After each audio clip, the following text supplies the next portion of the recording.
America Bagram airbase दोबारा हासिल कर सकता है या ये सिर्फ सियासी बयानियां और दबाव की राजनीति है। तालिबान का दो टूक जवाब, ट्रंप का सख्त दावा और बीच में अटका अफगानिस्तान का मुस्तकबिल।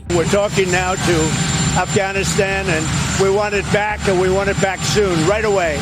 And if they don't do it, you're going to find out what I'm going to do. आज की इस तफसीली कहानी में बगराम की असल अहमियत, अमेरिका के लिए इसके स्ट्रेटेजिक फायदे और वो सारे रास्ते जिनसे वाकई रीटेक संभव या नामुमकिन बनता है। दोस्तों, बगराम एयरबेस अफगानिस्तान के दिल में एक ऐसा मुकाम है जिसने पिछले 20 साल में जंग, सियासत और कूटनीति की पूरी पटकथा बदल कर रख दी। काबुल से उत्तर में ये वही एयरबेस है जहां से अमेरिका और नाटो की बहुतेरी उड़ाने, लॉजिस्टिक्स और काउंटर टेररिज्म ऑपरेशंस चलते थे। 2021 की वापसी के बाद यह बेस तालिबान के कब्जे में आ गया और तब से हर कुछ महीनों में यह सवाल उठता है, क्या अमेरिका वापसी कर सकता है और अगर हाँ तो कैसे। हाल के दिनों में डोनाल्ड ट्रंप के बयानों ने बहस फिर तेज कर दी। ट्रंप का कहना है कि बगराम को वापस लेना चाहिए क्योंकि यह महज एक एयरबेस नहीं बल्कि एक स्ट्रेटेजिक कॉर्नर स्टोन है, इंटेलिजेंस, निगरानी और त्वरित तैनाती के लिए बेमिसाल। दूसरी तरफ तालिबान की पोजीशन साफ है, किसी भी विदेशी सैन्य मौजूदगी को मंजूर नहीं। बस यहीं से शुरू होती है असल कहानी, राजनीति, ताकत और संभावनाओं की रस्साकसी। बगराम की अहमियत 3 परतों में समझिए। पहली, सामरिक परत,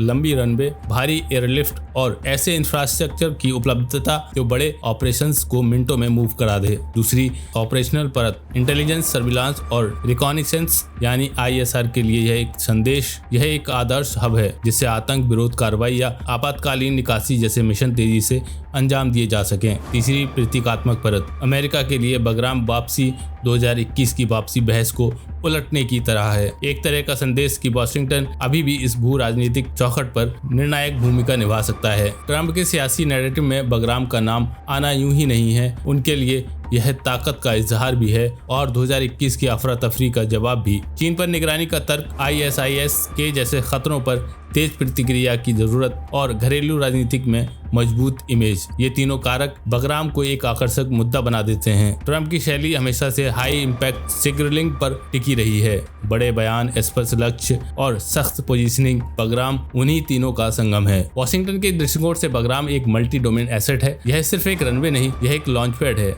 जहां से over the horizon operations, special ops की तेज तैनाती और क्षेत्रीय मित्र देशों के साथ समन्वय, सब कुछ सुव्यवस्थित ढंग से हो सकता है। खाड़ी देशों में मौजूद अमेरिकी बेसिस महत्वपूर्ण हैं, लेकिन अफगानिस्तान की भौगोलिक स्थिति बगराम को हिंदू कोश के पार के इलाकों तक तत्काल पहुंच देती है। यही तत्काल पहुंच रणनीतिक दूरी को कम कर देती है और युद्ध नीति में दूरी ही अक्सर जीत हार का फैसला करती है। तो क्या अमेरिका सच में इसे दोबारा ले सकता है? पहला रास्ता है कूटनीति। तालिबान से किसी तरह का सीमित उपयोग समझौता, मसलन प्रत्यक्ष सेना नहीं बल्कि सीमित काउंटर टेररिज्म सेल या साझा इंटेलिजेंस फ्रेमवर्क या मानवीय मिशन कवर के साथ टेक्निकल उपस्थिति। समस्या यह है कि तालिबान की वैधता का मूल ही विदेशी सैनिकों की निकासी पर टिका है, तो खुलेआम कोई भी सैन्य फुटप्रिंट्स उनका घरेलू बयानिया तोड़ देगा। इसलिए यह रास्ता कम से कम अभी बंद जैसा है। दूसरा रास्ता है राजनीतिक आर्थिक सौदा। प्रतिबंधों में नरमी, संपत्तियों की अनफ्रीजिंग या आंशिक मान्यता के बदले सीमित एक्सेस, पर यह भी तालिबान की नो मिलिट्री प्रेजेंस लाइन से टकराता है और भीतरू प्रतिरोध को जन्म दे सकता है। तीसरा और सबसे जोखिम भरा रास्ता है सैन्य, एयरबोर्न सीजर या स्पेशल ऑप्स के जरिए अचानक कब्जा। इसके लिए विशाल लॉजिस्टिक्स, पड़ोसी देशों से ओवरफ्लाइट अनुमतियां, फोर्स प्रोटेक्शन और लंबी अवधि की तैनाती चाहिए। यह रास्ता क्षेत्रीय प्रतिक्रिया, कानूनी पेचीदगियां और घरेलू राजनीतिक लागत तीनों को कई गुना बढ़ा देता है। सैन्य विकल्प सिर्फ टुकड़ी भेजने का नाम नहीं। सोचे हजारों सैनिक, एयर डिफेंस, छतरी, ईंधन, गोला बारूद, मेडिकल सपोर्ट और सबसे बढ़कर सप्लाई लाइनें। इन सप्लाई लाइनों को सुरक्षित रखने के लिए पड़ोसी देशों की मौन या खुली सहमति चाहिए। मध्य एशिया में बेसिंग अधिकार, पाकिस्तान के ऊपर से उड़ाने या ईरान की वायु सीमा, ये सब कागज पर बन सकते हैं, पर जमीनी राजनीति में यह बेहद कठिन समीकरण है। किसी भी रीटेक की गणित सिर्फ जेट्स और हेलीकॉप्टर्स तक सीमित नहीं, यह क्षेत्रीय इत्तेहाद, राजनयिक सौदेबाजी और दीर्घकालिक मौजूदगी की लागत पर भी टिकी है। मान लीजिए अमेरिका कूटनीति पर जोर दे तो पहला सवाल उठेगा, तालिबान को इसके बदले क्या मिलेगा, जिसकी वजह से वह अपना बयानिया झटका खाकर भी मान जाएं? क्या मान्यता, क्या प्रतिबंधों में छूट, क्या वित्तीय सिस्टम में आंशिक वापसी, और क्या यह सब उनके अंदरूनी शक्ति संतुलन को हिला देगा? तालिबान के लिए लोकल वैदेशिक सबसे कीमती पूंजी है। किसी भी समझौते से अगर उस पर खतरा महसूस हुआ तो सौदा टूट सकता है। यही कारण है कि कूटनीतिक एक्सेस का सपना भी अभी दूर नजर आता है। अब आते हैं उस अहम सवाल पर, ट्रंप को अचानक बगराम की यादें क्यों आई? पहली वजह तो साफ है, घरेलू राजनीति का नैरेटिव। 2021 की वापसी पर वो बहस चली थी, उसका सियासी असर अभी बाकी है। बगराम की वापसी की बात करके ट्रंप उनके समर्थकों को संदेश देते हैं कि खोया हुआ मुकाम वापस लिया जा सकता है और अमेरिका फिर से कमान में आ सकता है। दूसरी वजह चीन के साथ बढ़ती होड़, टेक्नोलॉजी, सप्लाई चेन और क्षेत्रीय प्रभाव की जंग अब एशिया के अंदरूनी हिस्सों तक फैल रही है। बगराम इस होड़ में एक प्रतीकात्मक एंकर की तरह है। तीसरी वजह सुरक्षा, ISIS के और अन्य नेटवर्क्स की गतिविधियां समय समय पर उठती रहती हैं। ऐसे में एक फॉरवर्ड हब का आइडिया नीति निर्माताओं के जहन में वापस आता है। बात सिर्फ वॉशिंगटन और काबुल की नहीं, बीजिंग, मॉस्को, तेहरान, इस्लामाबाद, हर राजधानी की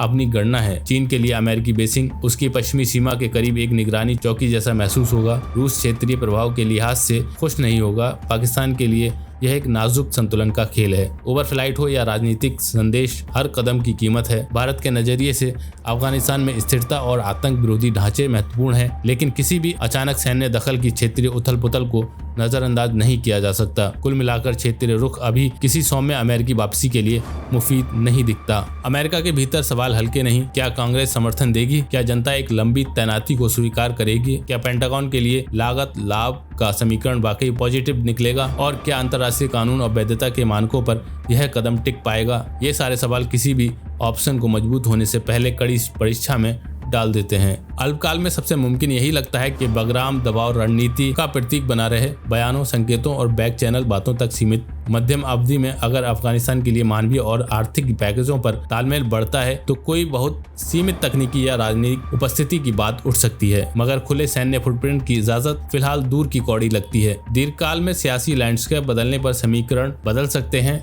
लेकिन ऐसी किसी भविष्यवाणी के लिए अभी कोई ठोस जमीन नहीं। कभी यह जगह अफगानिस्तान में अमेरिकी मौजूदगी का धड़कता दिल थी, आज यह तालिबान के नक्शे पर एक सख्त लाल रेखा है। सवाल यह नहीं कि बगराम कितना अहम है, सवाल यह है कि उसके दरवाजे किसकी शर्तों पर और कब खुलेंगे। अगर यह वीडियो पसंद आए तो कमेंट में अपनी राय जरूर लिखिए। क्या बगराम वापसी वाकई संभव है या यह सिर्फ सियासी संकेत है? क्या कोई कूटनीतिक फॉर्मूला तालिबान की लाइनों को मुलायम कर सकता है, या सैन्य विकल्प भी एकमात्र रास्ता है जिसकी कीमत बहुत भारी पड़ेगी? अंत में बस इतना कि बगराम की लड़ाई रनवे पर नहीं, पहले दिमागों और दस्तावेजों में लड़ी जाएगी, कूटनीति, वैधता और इत्तेहाद की शर्तों पर। ट्रंप के लिए यह ताकत का बयान और 2021 की बहस पर पलटवार है। अमेरिका के लिए यह एक स्ट्रैटेजिक एसेट की वापसी का वादा है। तालिबान के लिए यह उनके बयानों की परीक्षा और क्षेत्र के लिए यह एक संभावित भूकंप जिसकी तीव्रता का अंदाजा लगाना आसान नहीं। अभी की तस्वीर बताती है कूटनीतिक रास्ता बंद, सैन्य रास्ता महंगा और राजनीतिक रास्ता धुंधला। लेकिन जियोपॉलिटिक्स की सबसे दिलचस्प बात यही है, असंभव कल अचानक संभव बन सकता है। सवाल सिर्फ इतना है कि उस कल की कीमत कौन और किस शर्त पर अदा करेगा। अपने विचार कमेंट में जरूर बताएं और इस वीडियो को अपने दोस्तों के साथ शेयर करना ना भूलें। शुक्रिया।